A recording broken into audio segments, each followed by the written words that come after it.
നമസ്കാരം, എല്ലാവർക്കും not four P S സിയുടെ പുതിയൊരു വീഡിയോയിലേക്ക് സ്വാഗതം. അപ്പോൾ നമ്മളുടെ 24ാമത്തെ ക്ലാസ്സാണ്. തേർട്ടി ഡേ PYQ ചലഞ്ചിൻ്റെ 24ാമത്തെ ക്ലാസ്സാണ്. ഇന്ന് നമ്മൾ ചെയ്യാൻ പോകുന്നത് ക്വസ്റ്റ്യൻ പേപ്പർ കോഡ് 061/2024. അപ്പോൾ ഇതിലെ 40 ചോദ്യങ്ങൾ നമുക്ക് നോക്കാം. പിന്നെ എനിക്ക് പറയാനുള്ളത്, ഇനി ഒരാഴ്ച കൂടി 18-ാം തീയതി എക്സാം ഉള്ളവർക്ക് വളരെ കുറച്ച് ദിവസങ്ങളേ ഉള്ളൂ. മാക്സിമം മോക്ക് ടെസ്റ്റുകൾ, മാക്സിമം ക്വസ്റ്റ്യൻ പേപ്പേഴ്സൊക്കെ അറ്റൻഡ് ചെയ്യുക, നന്നായിട്ട് പഠിക്കുക, റിവിഷൻ ചെയ്യുക, പഠിച്ച കാര്യങ്ങൾ വീണ്ടും റിവൈസ് ചെയ്യുക. അതാണ് ഏറ്റവും ഇമ്പോർട്ടൻ്റ് ആയിട്ടുള്ളത്. അതിൻ്റെ കൂടെ തന്നെ മുൻവർഷ ചോദ്യങ്ങളൊക്കെ ഡെയിലി ഓരോ ക്വസ്റ്റ്യൻ പേപ്പർ വീതം അറ്റൻഡ് ചെയ്യുക. അപ്പോൾ നമുക്ക് നോക്കാം. ഒന്നാമത്തെ ചോദ്യം, ജാലിയൻ വാലാബാഗ് കൂട്ടക്കൊലയ്ക്ക് കാരണമായ നിയമം ഏതാണ്? ജാലിയൻ വാലാബാഗ് കൂട്ടക്കൊലയ്ക്ക് കാരണമായ നിയമം ഏതാണ്? ഉത്തരം ഓപ്ഷൻ ബി ആണ് അല്ലേ, റൗലറ്റ് ആക്ട്. റൗലറ്റ് ആക്റ്റാണ് ജാലിയൻ വാലാബാഗ് കൂട്ടക്കൊലയ്ക്ക് കാരണം. 1919 റൗലറ്റ് ആക്റ്റാണ് ജാലിയൻ വാലാബാഗ് കൂട്ടക്കൊലയ്ക്ക് കാരണം. ഇനി രണ്ടാമത്തത്, പ്ലാസി യുദ്ധം ബ്രിട്ടീഷ് ഭരണത്തിന് അടിത്തറ പാകിയെങ്കിൽ ജാലിയൻ വാലാബാഗ് അടിത്തറ ഇളക്കി. ഇത് ആരുടെ വാക്കുകളാണ്? പ്ലാസി യുദ്ധം ബ്രിട്ടീഷ് ഭരണത്തിന് അടിത്തറ പാകിയെങ്കിൽ ജാലിയൻ വാലാബാഗ് അടിത്തറ ഇളക്കി. ഇത് ആരുടെ വാക്കുകളാണ്? ആരാണ് പറഞ്ഞത്? ഓപ്ഷൻ എ ആണ്, മഹാത്മാഗാന്ധിജിയാണ് ഇങ്ങനെ പറഞ്ഞത് അല്ലേ.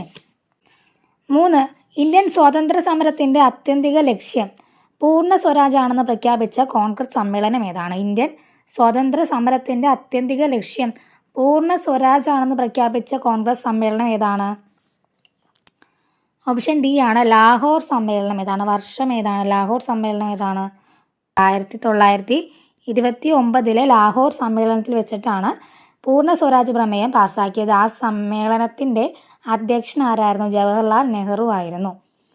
ഇനി ബാക്കി 3 സമ്മേളനങ്ങളിൽ നാഗ്പൂർ ഉണ്ട്, അമരാവതി ഉണ്ട്, മുംബൈ ഉണ്ട്. നാഗ്പൂർ സമ്മേളനത്തിൻ്റെ വർഷം 1920 നിസ്സഹകരണ പ്രസ്ഥാനത്തിന് ഔദ്യോഗികമായിട്ട് അംഗീകാരം ലഭിച്ചത് ഈ ഒരു സമ്മേളനത്തിലായിരുന്നു. പിന്നെ പറയുകയാണെങ്കിൽ അമരാവതി സമ്മേളനം 1897 അമരാവതി സമ്മേളനവുമായിട്ട് ബന്ധപ്പെട്ട് ഓർത്തിരിക്കേണ്ട കാര്യം, മലയാളിയായ സി ശങ്കരൻ നായർ കോൺഗ്രസ് പ്രസിഡന്റ് ആയിട്ടുള്ള സമ്മേളനമായിരുന്നു 1897 അമരാവതി സമ്മേളനം.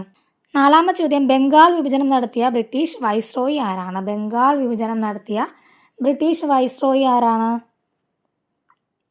ഓപ്ഷൻ ഡി ആണ്, കഴ്സൺ പ്രഭു. കഴ്സൺ പ്രഭു ആണ് ബംഗാൾ വിഭജനം നടത്തിയത്. 1905 ജൂലൈ 20 കഴ്സൺ പ്രഭു ബംഗാൾ വിഭജനം പ്രഖ്യാപിക്കുകയും 1905 ഒക്ടോബർ 16 അത് നടപ്പിലാക്കുകയും ചെയ്തു. ഇതിനെതിരെ നടന്ന പ്രക്ഷോഭമായിരുന്നു സ്വദേശി പ്രസ്ഥാനം. ഇനി ഇതിൽ ബാക്കി പ്രഭുക്കളിൽ നമ്മളിപ്പോൾ പറഞ്ഞത് കഴ്സൺ പ്രഭുവിനെ കുറിച്ചിട്ടായിരുന്നു. ഡൽഹൌസി പ്രഭു എന്തായിരുന്നു? ദത്തവകാശ നിരോധനം നടപ്പിലാക്കിയത് ഡൽഹൌസി പ്രഭുവാണ്. കോൺവാലിസ് പ്രഭു എന്താണ്? ശാശ്വത ഭൂനികുതി വ്യവസ്ഥയുമായിട്ട് ബന്ധപ്പെട്ടാണ് കോൺവാലിസ് പ്രഭുവിനെ നമ്മൾ പഠിച്ചത്.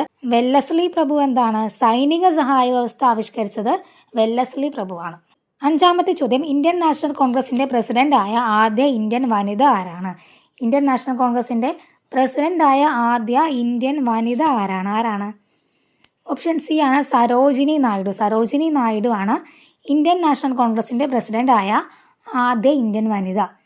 1925 കാൺപൂർ സമ്മേളനത്തിലാണ് സരോജിനി നായിഡു കോൺഗ്രസിൻ്റെ അധ്യക്ഷയായത്. സരോജിനി നായിഡു ഏത് പേരിലാണ് അറിയപ്പെടുന്നത്? ഇന്ത്യയുടെ വാനമ്പാടി എന്നാണ് അറിയപ്പെടുന്നത്. ഇനി ഒരു കാര്യം ഓർത്തിരിക്കുക, ഇവിടെ ആദ്യ ഇന്ത്യൻ വനിത എന്നാണ് കൊടുത്തത്, അതുകൊണ്ടാണ് സരോജിനി നായിഡു ഉത്തരം വന്നത്.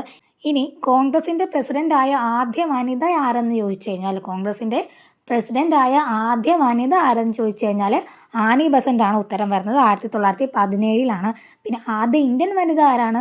സരോജിനി നായിഡു ആണ്. അതൊന്നും ഓർത്ത് വെക്കുക. 6, ഇന്ത്യൻ ഭരണഘടനയുടെ അനുച്ഛേദം 19 താഴെ പറയുന്നതിൽ ഏത് അവകാശമാണ് ഉൾക്കൊള്ളുന്നത്? ഇന്ത്യൻ ഭരണഘടനയുടെ അനുച്ഛേദം 19 താഴെ പറയുന്നതിൽ ഏത് അവകാശമാണ് ഉൾക്കൊള്ളുന്നത്? 4 അവകാശങ്ങൾ കൊടുത്തിട്ടുണ്ട്. ഇതിലേതാണ് ആർട്ടിക്കിൾ 19 വരുന്നത്? ഓപ്ഷൻ സി ആണ്, അഭിപ്രായ സ്വാതന്ത്ര്യത്തിനുള്ള അവകാശം അല്ലേ. 6 തരം മൗലിക സ്വാതന്ത്ര്യങ്ങളെക്കുറിച്ചാണ് പ്രതിപാദിക്കുന്നത്. അതിൻ്റെ അകത്ത് ഏതൊക്കെയാണ്? അഭിപ്രായ പ്രകടനത്തിനുള്ള സ്വാതന്ത്ര്യം, സമാധാനപരമായി സമ്മേളിക്കാനുള്ള സ്വാതന്ത്ര്യം, സംഘടനകൾ രൂപീകരിക്കുന്നതിനുള്ള സ്വാതന്ത്ര്യം, ഇന്ത്യയിൽ എവിടെയും സഞ്ചരിക്കാനുള്ള സ്വാതന്ത്ര്യം, പിന്നെ എവിടെയും താമസിക്കാനുള്ള സ്വാതന്ത്ര്യം, പിന്നെ ഇഷ്ടതൊഴിൽ ചെയ്യുന്നതിനുള്ള സ്വാതന്ത്ര്യം. ഇങ്ങനെ 6 മൗലിക സ്വാതന്ത്ര്യങ്ങളെ കുറിച്ചിട്ടാണ് ആർട്ടിക്കിൾ 19 പറയുന്നത്. 7ാമത്തെ ചോദ്യം, സ്വത്തവകാശം മൗലികാവകാശങ്ങളിൽ നിന്ന് നീക്കം ചെയ്ത ഭരണഘടനാ ഭേദഗതി ഏതാണ്? സ്വത്തവകാശം മൗലികാവകാശങ്ങളിൽ നിന്നും നീക്കം ചെയ്ത ഭരണഘടനാ ഭേദഗതി ഏതാണ്? ഓപ്ഷൻ സി ആണ് 44-ാം ഭേദഗതി. 1978 44-ാം ഭേദഗതിയാണ് സ്വത്തവകാശം മൗലികാവകാശങ്ങളിൽ നിന്ന് നീക്കം ചെയ്തതാണ്. അന്നത്തെ പ്രധാനമന്ത്രി ആരായിരുന്നു? മൊറാർജി ദേശായി ആയിരുന്നു. 44-ാം ഭേദഗതിയിലൂടെ സ്വത്തവകാശത്തെ മൗലികാവകാശങ്ങളുടെ പട്ടികയിൽ നിന്ന് നീക്കം ചെയ്യുകയും ചെയ്തു. ഇപ്പോൾ സ്വത്തവകാശം എന്ന് പറയുന്നത് ഒരു നിയമാവകാശമാണല്ലേ. ഇപ്പോൾ ഏത് ആർട്ടിക്കിളാണ് സ്വത്തവകാശവുമായിട്ട് ബന്ധപ്പെട്ട്? ആർട്ടിക്കിൾ 300A ആണ്. 8. ഇന്ത്യൻ ഭരണഘടനയിലെ മൗലിക അവകാശങ്ങൾ എന്ന ആശയം സ്വീകരിച്ചത് ഏത് രാജ്യത്തിൻ്റെ ഭരണഘടനയിൽ നിന്നാണ്? മൗലിക അവകാശങ്ങൾ എന്ന് പറയുന്ന ആശയം നമ്മൾ ഏത് രാജ്യത്തിൻ്റെ ഭരണഘടനയിൽ നിന്നാണ് സ്വീകരിച്ചത്? ഏത് രാജ്യമാണ്? ഓപ്ഷൻ എ ആണ് അമേരിക്കയുടെ ഭരണഘടനയിൽ നിന്നാണ് മൗലിക അവകാശങ്ങൾ എന്ന് പറയുന്ന ആശയം ഇന്ത്യ സ്വീകരിച്ചത്. അമേരിക്കൻ ഭരണഘടനയിലെ ബിൽ ഓഫ് റൈറ്റ്സിൽ നിന്നാണ് നമ്മൾ മൗലിക അവകാശങ്ങൾ കടമെടുത്തത്. മൗലിക അവകാശങ്ങളെ കൂടാതെ അമേരിക്കൻ ഭരണഘടനയിൽ നിന്ന് നമ്മൾ എന്തൊക്കെയാണ് കടമെടുത്തിരിക്കുന്നത്? ആമുഖം, ജുഡീഷ്യൽ റിവ്യൂ, ഇംപീച്ച്മെൻറ്റ്, സുപ്രീം കോടതി ഹൈക്കോടതി ജഡ്ജിമാരുടെ നീക്കം ചെയ്യൽ, ഇതെല്ലാം അമേരിക്കൻ ഭരണഘടനയിൽ നിന്നാണ് എടുത്തിട്ടുള്ളത്. ഇനി ബാക്കി രാജ്യങ്ങളിൽ നിന്നുള്ളത് നമുക്കൊന്ന് പറഞ്ഞു പോയാലോ. സോവിയറ്റ് യൂണിയനിൽ നിന്ന് ഏതാണ് നമ്മൾ പ്രധാനമായിട്ടും കടമെടുത്തത്? മൗലിക കടമകളാണ് അല്ലേ. പിന്നെ പഞ്ചവത്സര പദ്ധതികളും സോവിയറ്റ് യൂണിയനിൽ നിന്നാണ്. ഫ്രാൻസിൽ നിന്നാണെങ്കിൽ റിപ്പബ്ലിക് എന്ന ആശയം ഫ്രാൻസിൽ നിന്നാണ്. അതുപോലെ തന്നെ സ്വാതന്ത്ര്യം, സമത്വം, സാഹോദര്യം, ഇതും മൂന്നും ആമുഖത്തിൽ കൊടുത്തതും ഫ്രാൻസിൻ്റെ ഭരണഘടനയിൽ നിന്നിട്ടാണ്. പിന്നെ കാനഡയിൽ നിന്നിട്ട് എന്താണ്? ഫെഡറൽ സംവിധാനം, യൂണിയൻ സ്റ്റേറ്റ് ലിസ്റ്റ്, പിന്നെ അവശിഷ്ട അധികാരം, ഇതെല്ലാം കാനഡയുടെ ഭരണഘടനയിൽ നിന്നാണ് കടമെടുത്തിട്ടുള്ളത്. ഇനി 9. മൗലിക കടമകളെക്കുറിച്ച് ശുപാർശകൾ നൽകുന്നതിന് 1976 കോൺഗ്രസ് പാർട്ടി രൂപീകരിച്ച കമ്മിറ്റി ഏതാണ്? മൗലിക കടമകളെക്കുറിച്ച് ശുപാർശ നൽകുന്നതിനായി 1976 കോൺഗ്രസ് രൂപീകരിച്ച കമ്മിറ്റി ഏതാണ്? ഓപ്ഷൻ ഡി ആണ് സ്വരൺ സിംഗ് കമ്മിറ്റി അല്ലേ.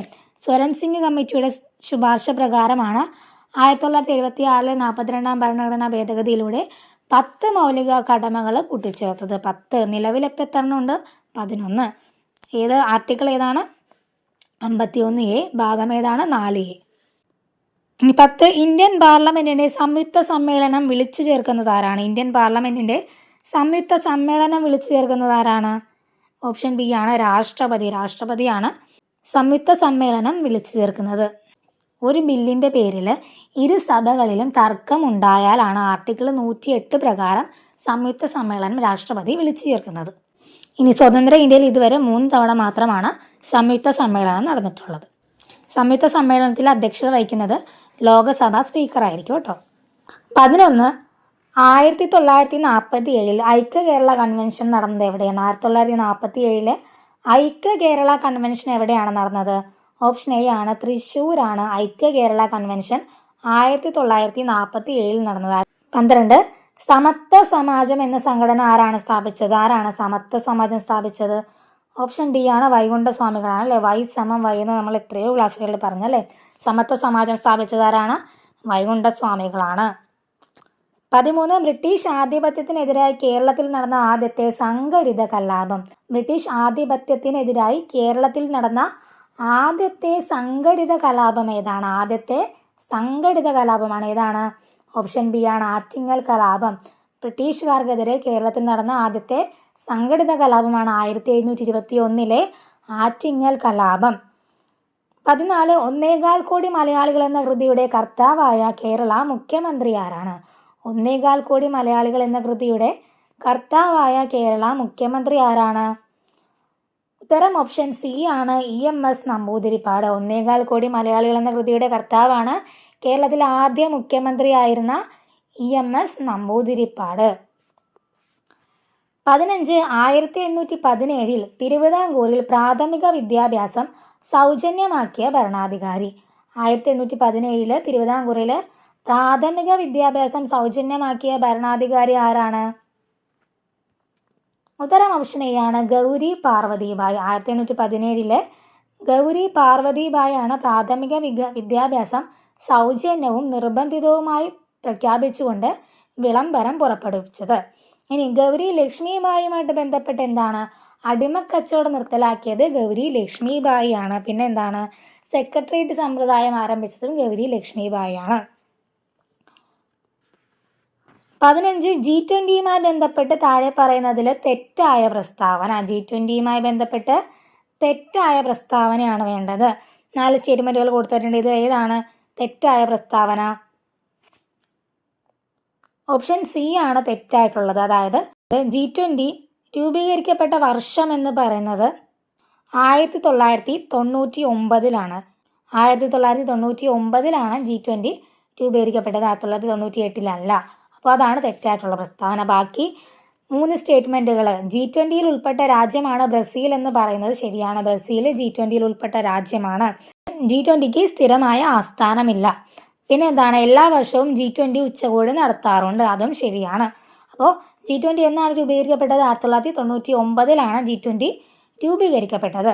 17 കേരളത്തിലെ ഏറ്റവും കൂടുതൽ കടൽത്തീരമുള്ള ജില്ല ഏതാണ്? ഏറ്റവും കൂടുതൽ കടൽത്തീരമുള്ള കേരളത്തിലെ ജില്ല ഏതാണ്?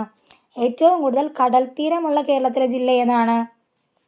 ഓപ്ഷൻ ബി ആണ്, കണ്ണൂർ ജില്ലയ്ക്കാണ് ഏറ്റവും കൂടുതൽ കടൽത്തീരമുള്ളത്. കടൽത്തീരമുള്ള കേരളത്തിലെ ജില്ലകളുടെ എണ്ണം എത്രയാണ്? 9 ജില്ലകളാണ് അല്ലേ. ഏറ്റവും കുറവ് കടൽത്തീരമുള്ളത് ഏത് ജില്ലയ്ക്കാണ്? കൊല്ലം ജില്ലയ്ക്കാണ് ഏറ്റവും കുറവ് കടൽത്തീരമുള്ളത്. 18 ഭാഷയുടെ അടിസ്ഥാനത്തിൽ സംസ്ഥാനങ്ങളെ പുനഃസംഘടിപ്പിക്കുന്നതിനായി രൂപീകരിച്ച സംസ്ഥാന പുനഃസംഘടനാ കമ്മീഷനിൽ ഉൾപ്പെടാത്ത വ്യക്തി ആരാണ്? ഭാഷയുടെ അടിസ്ഥാനത്തിൽ സംസ്ഥാനങ്ങളെ പുനഃസംഘടിപ്പിക്കുന്നതിനായി രൂപീകരിച്ച സംസ്ഥാന പുനഃസംഘടനാ കമ്മീഷനിൽ ഉൾപ്പെടാത്ത വ്യക്തി ആരാണ്? ഓപ്ഷൻ ബി ആണ്, പോട്ടി ശ്രീരാമലു. പോട്ടി ശ്രീരാമലു ആണ് സംസ്ഥാന പുനഃസംഘടനാ കമ്മീഷനിൽ ഉൾപ്പെടാത്ത വ്യക്തി. ബാക്കി ഫസൽ അലി, KM പണിക്കർ, HN കുൻസ്രു, ഇവർ 3 പേരും സംസ്ഥാന പുനഃസംഘടനാ കമ്മീഷനിലെ അംഗങ്ങളായിരുന്നു. പോട്ടി ശ്രീരാമലു എന്താണ്? തെലുങ്ക് സംസാരിക്കുന്നവർക്കായി ആന്ധ്ര സംസ്ഥാനം രൂപീകരിക്കണമെന്നാവശ്യപ്പെട്ട് നിരാഹാരം അനുഷ്ഠിക്കുകയും മരണമടയുകയും ചെയ്ത സ്വതന്ത്ര സമര സേനാനിയാണ് പോട്ടി ശ്രീരാമലു. 19 ഇന്ത്യയുടെ വിദേശ നയത്തിൻ്റെ പ്രധാന തത്വങ്ങളിൽ പെടുന്നവ എന്തെല്ലാം? ഇന്ത്യയുടെ വിദേശ നയത്തിൻ്റെ പ്രധാന തത്വങ്ങളിൽ പെടുന്നത് എന്തൊക്കെയാണ്? ഉത്തരം 1, 2, 3 ആണ്. അതായത് ചേരി ചേരാ നയം, സമാധാനപരമായ സഹവർത്തിത്വം, ഐക്യരാഷ്ട്ര സഭയിലുള്ള വിശ്വാസം, ഇത് 3 ആണ് ഇന്ത്യൻ വിദേശ നയത്തിൻ്റെ പ്രധാന തത്വങ്ങളിൽ ഉൾപ്പെടുന്നവ. ഇന്ത്യൻ വിദേശ നയത്തിൻ്റെ ശില്പി ആരാണ്? ഇന്ത്യൻ വിദേശ നയത്തിൻ്റെ ശില്പി ആരാണ്? ജവഹർലാൽ നെഹ്റു ആണ്. 20 രണ്ടാം ലോക മഹായുദ്ധവുമായി ബന്ധപ്പെട്ട് രൂപീകരിച്ച സൈനിക സഖ്യമായ അച്ചുതണ്ട് ശക്തികളിൽ ഉൾപ്പെട്ട രാജ്യങ്ങൾ ഏതെല്ലാം? രണ്ടാം ലോക മഹായുദ്ധവുമായി ബന്ധപ്പെട്ട് രൂപീകരിച്ച സൈനിക സഖ്യമായ അച്ചുതണ്ട് ശക്തികളിൽ ഉൾപ്പെട്ട രാജ്യങ്ങൾ ഏതൊക്കെയാണ്? ഓപ്ഷൻ എ ആണ്, Germany, Italy, Japan. Germany, Italy, ജപ്പാനാണ് അച്ചുതണ്ട് ശക്തികളിൽ ഉൾപ്പെട്ട രാജ്യങ്ങൾ. 21 ഏത് രാജ്യത്ത് നടപ്പാക്കിയ ദേശീയ ആസൂത്രണത്തിൻ്റെ മാതൃകയാണ് ഇന്ത്യൻ ആസൂത്രണ കമ്മീഷൻ സ്വീകരിച്ചത്? ഏത് രാജ്യത്ത് നടപ്പാക്കിയ ദേശീയ ആസൂത്രണത്തിൻ്റെ മാതൃകയാണ് ഇന്ത്യൻ ആസൂത്രണ കമ്മീഷൻ സ്വീകരിച്ചത്? ഉത്തരം ഓപ്ഷൻ എ ആണ്, സോവിയറ്റ് യൂണിയൻ അല്ലേ. സോവിയറ്റ് യൂണിയനിൽ നിന്നാണ് ഇന്ത്യൻ പഞ്ചവത്സര പദ്ധതികളുടെയും ആസൂത്രണത്തിൻ്റെയും മാതൃക സോവിയറ്റ് യൂണിയനിൽ നിന്നാണ് സ്വീകരിച്ചത്. 22 മിസൈൽ മാൻ ഓഫ് ഇന്ത്യ എന്ന് വിശേഷിപ്പിക്കുന്ന വ്യക്തി ആരാണ്? മിസൈൽ മാൻ ഓഫ് ഇന്ത്യ എന്ന് വിശേഷിപ്പിക്കുന്ന വ്യക്തി ആരാണ്? ഓപ്ഷൻ ബി ആണ്, APJ അബ്ദുൽ കലാം. APJ അബ്ദുൽ കലാം ആണ് ഇന്ത്യയുടെ മിസൈൽ മാൻ ഓഫ് ഇന്ത്യ എന്ന് വിശേഷിക്കപ്പെടുന്നത്. 23 കാലുകൾ കൊണ്ട് വാഹനം ഓടിക്കുന്നതിന് ലൈസൻസ് ലഭിച്ച ഏഷ്യയിലെ ആദ്യത്തെ വനിത. കാലുകൾ കൊണ്ട് വാഹനം ഓടിക്കുന്നതിന് ലൈസൻസ് ലഭിച്ച ഏഷ്യയിലെ ആദ്യത്തെ വനിത ആരാണ്? ഓപ്ഷൻ ബി ആണ്, Jilumol Marriott Thomas. Jilumol Marriott Thomas ആണ് കാലുകൾ കൊണ്ട് വാഹനം ഓടിക്കുന്നതിന് ലൈസൻസ് ലഭിച്ച ഏഷ്യയിലെ ആദ്യത്തെ വനിത. 24ാമത്തെ ചോദ്യം, 2023 ഏഷ്യ കപ്പ് ക്രിക്കറ്റ് ടൂർണമെൻറ്റിൻ്റെ ഫൈനലിൽ ഇന്ത്യ പരാജയപ്പെടുത്തിയത് ഏത് രാജ്യത്തെ ടീമിനെയാണ്? 2023 ഏഷ്യ കപ്പ് ക്രിക്കറ്റ് ടൂർണമെൻറ്റിൻ്റെ ഫൈനലിൽ ഇന്ത്യ പരാജയപ്പെടുത്തിയത് ഏത് രാജ്യത്തെ ടീമിനെയാണ്? ഓപ്ഷൻ ബി ആണ്, ശ്രീലങ്കയാണ് ഇന്ത്യ ഫൈനലിൽ പരാജയപ്പെടുത്തിയത്. 25 വലിപ്പത്തിൽ ലോകരാജ്യങ്ങളിൽ ഇന്ത്യക്ക് എത്രാമത്തെ സ്ഥാനമാണുള്ളത്? വലിപ്പത്തിൽ ലോകരാജ്യങ്ങളിൽ എത്രാം സ്ഥാനമാണുള്ളത്? ഓപ്ഷൻ സി ആണ്, 7ാം സ്ഥാനമാണ് ഇന്ത്യക്കുള്ളത്. 26 കേരള സംസ്ഥാന മത്സ്യബന്ധന വകുപ്പ് ഇപ്പോൾ കൈകാര്യം ചെയ്യുന്ന മന്ത്രിയുടെ പേരെന്താണ്? ഈ കറണ്ട് അഫെയർ ഇപ്പോൾ അപ്ഡേറ്റ് ആയിട്ടുണ്ട്. നിലവിലെ കേരള മത്സ്യബന്ധന വകുപ്പ് മന്ത്രി ആരാണ്? VE അബ്ദുൾ ഗഫൂർ ആണ് നിലവിലെ മത്സ്യബന്ധന വകുപ്പ് മന്ത്രി. 27 കർണാടകയും തമിഴ്നാടുമായി ചേരുന്ന വയനാടിൻ്റെ അതിർത്തിയിൽ 2 ഭാഗങ്ങളിലായി ചിതറിക്കിടക്കുന്ന വന്യജീവി സങ്കേതത്തിൻ്റെ പേരെന്താണ്? കർണാടകയും തമിഴ്നാടുമായി ചേരുന്ന വയനാടിൻ്റെ അതിർത്തിയിലെ 2 ഭാഗങ്ങളിലായി ചിതറിക്കിടക്കുന്ന വന്യജീവി സങ്കേതത്തിൻ്റെ പേരെന്താണ്? ഓപ്ഷൻ സി ആണ് മുത്തങ്ങ വന്യജീവി സങ്കേതം. 28 19ാമത് ഏഷ്യൻ ഗെയിംസ് നടന്ന രാജ്യം. 19ാമത് ഏഷ്യൻ ഗെയിംസ് നടന്ന രാജ്യം ഏതാണ്? ഓപ്ഷൻ എ ആണ് ചൈനയാണ് 19ാമത് ഏഷ്യൻ ഗെയിംസ് നടന്ന രാജ്യം. 29 കേരളത്തിലെ ഏറ്റവും നീളം കൂടിയ നദി ഏതാണ്? കേരളത്തിലെ ഏറ്റവും നീളം കൂടിയ നദി ഏതാണ്? ഓപ്ഷൻ സി ആണ് പെരിയാറാണ് കേരളത്തിലെ ഏറ്റവും നീളം കൂടിയ നദി അല്ലേ. എത്രയാണ് നീളം? 244 കിലോമീറ്റർ. 30 ഇന്ത്യയുടെ ധാന്യപ്പുര എന്നറിയപ്പെടുന്ന ഭൂപ്രദേശം. ഇന്ത്യയുടെ ധാന്യപ്പുര എന്നറിയപ്പെടുന്ന ഭൂപ്രദേശം ഏതാണ്? ഓപ്ഷൻ സി ആണ് ഉത്തര മഹാസമുദ്രം. ഉത്തര മഹാസമുദ്രമാണ് ഇന്ത്യയുടെ ധാന്യപ്പുര എന്നറിയപ്പെടുന്നത്. ഇനി ഉപദ്വീപീയ പീഠഭൂമി എന്തെന്നാണ് അറിയപ്പെടുന്നത്? ധാതുക്കളുടെ കലവറ എന്നാണ് ഉപദ്വീപീയ പീഠഭൂമി അറിയപ്പെടുന്നത്. 31 കേരളത്തിലെ ഏറ്റവും വലിയ ശുദ്ധജല തടാകം. കേരളത്തിലെ ഏറ്റവും വലിയ ശുദ്ധജല തടാകം ഏതാണ്? ഓപ്ഷൻ ബി ആണ് ശാസ്താംകോട്ട. ശാസ്താംകോട്ടയാണ് കേരളത്തിലെ ഏറ്റവും വലിയ ശുദ്ധജല തടാകം. 32 കടൽ തീരമുള്ള കേരളത്തിലെ ജില്ലകളുടെ എണ്ണം എത്രയാണ്? കുറച്ച് മുന്നേ നമ്മൾ പറഞ്ഞില്ലേ കടൽ തീരമുള്ള കേരളത്തിലെ ജില്ലകളുടെ എണ്ണം എത്രയാണ്? 9 ജില്ലകളാണ് കടൽ തീരമുള്ളത്. 33ാമത്തെ ചോദ്യം, ഇന്ത്യയിലെ ഏറ്റവും വലിയ പീഠഭൂമി ഏതാണ്? ഇന്ത്യയിലെ ഏറ്റവും വലിയ പീഠഭൂമി ഏതാണ്? ഓപ്ഷൻ സി ആണ് ഡെക്കാൻ പീഠഭൂമിയാണ് ഇന്ത്യയിലെ ഏറ്റവും വലിയ പീഠഭൂമി. ഡെക്കാൻ പീഠഭൂമിയുടെ ആകൃതി എന്താണ്? ത്രികോണാകൃതിയാണ്. കറുത്ത മണ്ണ് ധാരാളമായി കാണപ്പെടുന്നതും ഇവിടെയാണ്. ഇനി ചോട്ടാ നാഗ്പൂർ പീഠഭൂമി ഉണ്ടല്ലോ ഓപ്ഷനിൽ, അതിൻ്റെ പ്രത്യേകത എന്താണ്? ധാതു സമ്പന്നമായ പ്രദേശമാണ് ചോട്ടാ നാഗ്പൂർ പീഠഭൂമി. ഇനി 34 പ്രസിദ്ധമായ ശബരിഗിരി ജലവൈദ്യുത പദ്ധതി ഏതു നദിയിലാണ്? ശബരിഗിരി ജലവൈദ്യുത പദ്ധതി ഏതു നദിയിലാണ്? ഓപ്ഷൻ ഡി ആണ് പമ്പാ നദിയിലാണ് ശബരിഗിരി ജലവൈദ്യുത പദ്ധതി. കേരളത്തിലെ രണ്ടാമത്തെ വലിയ ജലവൈദ്യുത പദ്ധതിയാണിത്. കേരളത്തിലെ രണ്ടാമത്തെ ജലവൈദ്യുത പദ്ധതിയാണ്. അപ്പോൾ ഇനി കേരളത്തിലെ ഏറ്റവും വലിയ ജലവൈദ്യുത പദ്ധതി ഏതാണ്? അത് ഇടുക്കി ജലവൈദ്യുത പദ്ധതിയാണ്. പെരിയാർ നദിയിലാണ് സ്ഥിതി ചെയ്യുന്നത്. 35 ഇന്ത്യയുടെ തെക്കേ അറ്റമായി കണക്കാക്കുന്നത് താഴെ തന്നിട്ടുള്ളവയിൽ ഏതാണ്? ഇന്ത്യയുടെ തെക്കേ അറ്റമായിട്ട് കണക്കാക്കുന്ന ഏതാണ്? ഓപ്ഷൻ സി ആണ് ഇന്ദിരാ പോയിന്റ് ആണ്. ഇന്ദിരാ പോയിന്റിനാണ് ഇന്ത്യയുടെ തെക്കേ അറ്റമായിട്ട് കണക്കാക്കുന്നത്. അപ്പോൾ വടക്കേ അറ്റം ഏതാണ്? ഇന്ദിരാ കോളാണ്. വടക്കേ അറ്റം ഏതാണ്? ഇന്ദിരാ കോളാണ്. തെക്കേ അറ്റം ഇന്ദിരാ പോയിന്റ് ആണ്.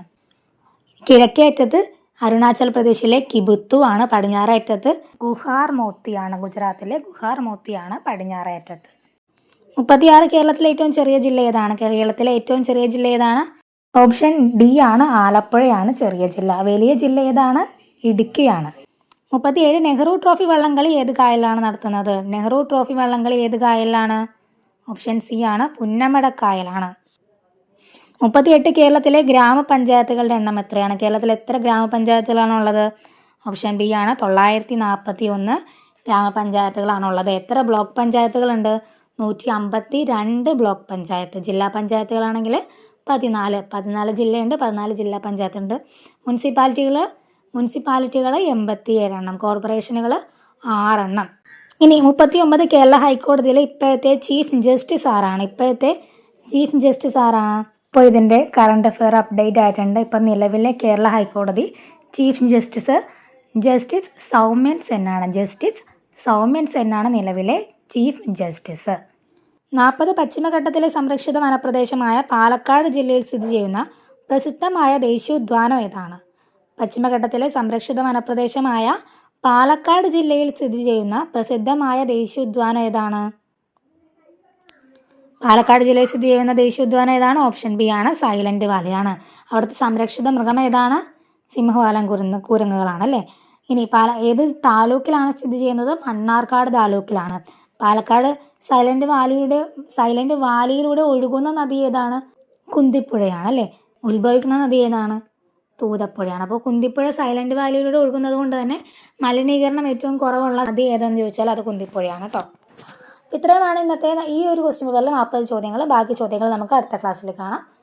എല്ലാവർക്കും മനസ്സിലായെന്ന് വിചാരിക്കുന്നു. ക്ലാസ്സുകൾ ആരെങ്കിലും ആദ്യമായിട്ട് കാണുന്നുണ്ടെങ്കിൽ വീഡിയോസൊക്കെ ഇഷ്ടപ്പെടുവാണെന്നാണെങ്കിൽ എൻ്റെ ചാനലൊന്ന് സപ്പോർട്ട് ചെയ്യുക. PSC പഠിക്കുന്ന കൂട്ടുകാർ കൂടി ഇന്നൊന്ന് ചാനലൊന്ന് ഷെയർ ചെയ്ത് കൊടുക്കുക. അപ്പോൾ അത്രയേ ഉള്ളൂ. ബാക്കി പുതിയൊരു ക്ലാസ്സുമായിട്ട് നാളെ കാണാം. Thank you.